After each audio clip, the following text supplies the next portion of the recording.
Welcome learners. In this video titled Tribes of Goa and Maharashtra 2, we will be discussing about the tribes of Goa in detail.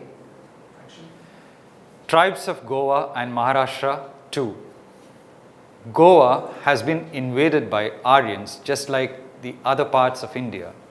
Still, some tribes that exist in the state were the original settlers of the Konkan region much before the Dravidians invaded and occupied it. After some time, the Aryans came into the Konkan region area and settled down. The major tribe of Goa is the Gowdas, but there are other tribes too, which are the Kunbis, the Velips, and the Dangars. The tribal people live in segregated villages. The lifestyles, customs, practices, traditions, ceremonies, religious beliefs, and superstitions have remained an integral part of the tribal people. Even if certain changes have cropped up in the recent past, still, if one takes a closer look at their habits, customs, and traditions, they can be called more civilized too. Their way of life does have logic and meaning behind it and is not at all affected by the economical, technological, and scientific changes that have taken place in the rest of the civilized world. Cultural identity.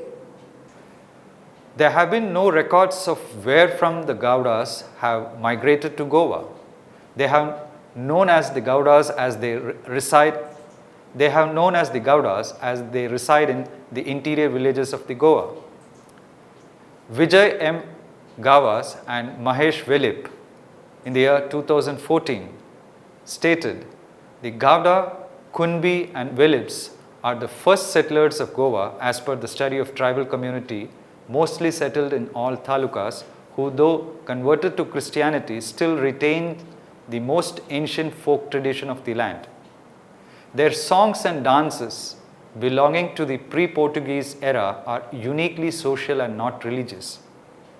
The fast and elegant dance by a group of Kunbi women dancers wearing traditional yet very simple dresses lends a colorful touch to this ethnic art form. The folklores bind the present with the past and keep the continuity of civilization. The originality of folklores has pleasantly surprised most erudite scholars and literators. Goa has a unique cultural heritage, rich and lively, and it is known for several folk festivals and performances. Many castes, subcastes, and tribes mingled in its social texture in Goa's long history, and this presents a wide diversity of folk arts that incarnate its traditions, custom, convictions, and culture. Goa has been inhabited by many racial stocks. No other region in India perhaps has had such a wide variety of political regimes. The various rules introduced their lifestyle and cultural influence, of which the marks are vividly to be seen in the races and the rulers. There have been the incomers for trade and commerce and the men of the armed forces drawn from different groups. During the history spanning over 2000 years of life, Goa has been shaped by the Bojas, Shilaharas, Rashtrakutas, Kadambas, Vijayanagar rulers, Adil Shashi, and finally the Portuguese. The changing colors of history have left their multiple and lovely shades on the Goan life, and folk art has not been an exception to it. The traditional folk music and dances have continued uninterruptedly, while the influence of the Portuguese music and dance on the local culture has helped evolve new forms. This happy blending and coexistence of cultural traditions gives a unique character on the music and folk dance of Goa. The diversity of these cultural influences makes Goa distinctive, although it shares in a general way the culture of the coastal Konkan strip. Among the innumerable tribal folk dances and forms encountered in Goa include Kunbi Dance, Jagar, Fukdi, and Dhalo. Shikma. The ceremonial dance cum procession performed by Gowda, Kunbi and Velip's communities during the Shigmo festival is a main central cultural aspect in Goa. Its dance cum procession performed with colorful banners and umbrellas of ceremonial build, festoons, sticks and baton with team of dancers from various sectors of tribals and non-tribal village, with the biggest banner in the lead called Guddi. The dance and march is accompanied with nerve-wracking beats of huge percussions. The whole procession marches towards the temples of the presiding deity of the village. The teams of dancers drawn from different sections of the village dance and march martially with huge banners, ceremonial umbrellas, festooned sticks and batons towards the festivals of the presiding deity or to the house of the Jalmi or Velip priest. The cacophony emanating from deafening beats of huge doles and tashas and a prolonged vigorous dancing procession displaying colorful dresses leave the spectators spellbound. Dalo? One of the most popular tribal dances, Dhalo, is performed by tribals and non-tribal women folk on the moonlit night of Hindu Pausha month. On the moonlit night of Hindu Pausha month. This dance is performed for a week-long festivities that are held at night time, and the main deities propitiated on the occasion are Mother Earth and Sylvan deity, who are supposed to protect their households. Compared to Fukdi dance, this dance is slow. The songs are in Konkani and Marathi. Normally, 12 to 24 women assemble after the dinner at a pre-selected specific spot called Mand in the courtyard of a house in the village. They arrange themselves in two parallel rows of 12 facing each other and in a tribal fashion form a link within themselves with an arm around the back arrangement, singing in unison. Normally, two rows of women confront each other by prancing forward and backward while singing the stories of their life and the contemporary society. The songs cover religious and social themes. The dance goes on every night for a week. On the concluding day, women sport all sorts of fancy dresses and even caricature men folk. Fukdi? Fukdi is a group dance for tribal women with two major variations as danced in a circle or by a row of dancers. Broadly, villages have a dance in a circle, but forest settlements have it in row. A few fixed steps and hand gestures and hand laps are the elements. No instrument or musical accompaniment is found with the dance, but special Fukdi songs are innumerable. The songs might be about Puranic stories, family life, complaints, rivalries or people.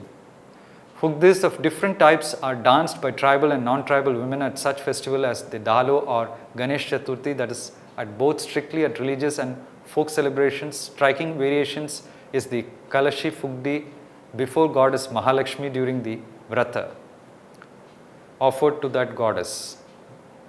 This is accompanied by no songs, but the dancers carry the large vessels called Kalashi or Gagar and blow into them rhythmically as they spin around. Altogether, 27 types of Fukdi have been found in Goa so far. A distinctive style of Fukdi is found among the Dangar community women. No songs go with it. Two women join, cross hands and spin around together, bending and swaying to a distinct rhythm. Style-wise, there is no clapping nor there are any special steps, only the sway of the bodies is distinctive. Among the more unusual forms is the naked Fukdi, peculiar only to Goa. A woman may vow to some deity that she would dance the naked Fukdi in some boon. Jagar? In ancient period, the Gowda, Kunbi and Velip communities had traditionally continued performing Jagar in Goa. It is a kind of dance drama based on no continuous plot or narrative. Among the best presentation of this form is only at the tribal villages. All these villages come under the various talukas including Tiswadi, Salset, Margoa, Satri, Ponda, etc. It is presently performed jointly by the Hindu and Christians to the deity called Jagaryo, which has a spot dedicated to it, a small dome-shaped shrine under a peepal tree, with no icon or image in it. In Goa, the Hindu communities of Gowda, Kunbi and Velip offer oil and Christians offer candles to Jagaryo. Every house sends offerings of new pressed rice with the prayer that the deity may protect the village from the river water. Long ago, the Bardes region had 12 such jagars. About 125 years ago, the Portuguese government of the day banned them. Subsequently, the village of Seolim started facing many natural calamities, and without distinction of religion, they felt the calamities were due to the stoppage of the jagars. With the meditation of the church and some priests, the jagar was resumed. The jagar of Seolim is performed on the first Monday of Christmas. The first naman of the jagar take place at the mand, the appointed consecrated space. At the end of the jagar, the mahar's wife goes from house to house, offering of sanna, a steamed rice preparation rather like a idli, roasted gram and feni, a kind of local wine, are kept ready for her to receive on behalf of the deity and are handed over with a namaskar. The people of the village keep up the festival as a matter of a religious feeling and custom. It is their faith that doing this averts natural calamities and quarrels among themselves. Gowda women. The Gowdas differ when it comes to the role and rights given to women. Property is inherited by the wife after her husband's death. After her death, it is distributed equally between sons and unmarried daughters. After her death, it is distributed equally between sons and unmarried daughters. Women also play a very active role in economic matters and activities such as agriculture. Rituals. Gowdas are Hindus and they do not marry outside their tribes. They oppose the practice of other Hindus of cremating the dead. Instead, the dead are buried in a set burial ground. In 1620, the Portuguese converted a part of Gowdas forcibly to Christianity. That's why the Gowdas have split into 3 groups which maintain strict endogamy and where both the matrilateral and patrilateral types of cross-cousin marriages are practiced. The chief deity of the Gowdas is Mallikarjun, the local name of Lord Shiva. Effect of new economic policy on tribals. The new economic policy envisages privatization and deregulation of industries and commerce, which means that there will be a keen competition in respect of production and sale of commodities in the free market economy. It also means that no industrial undertakings are to be set up by government in public sector, and whatever the public undertakings are functioning at present are to be privatized and to be given to the hands of the private entrepreneurs.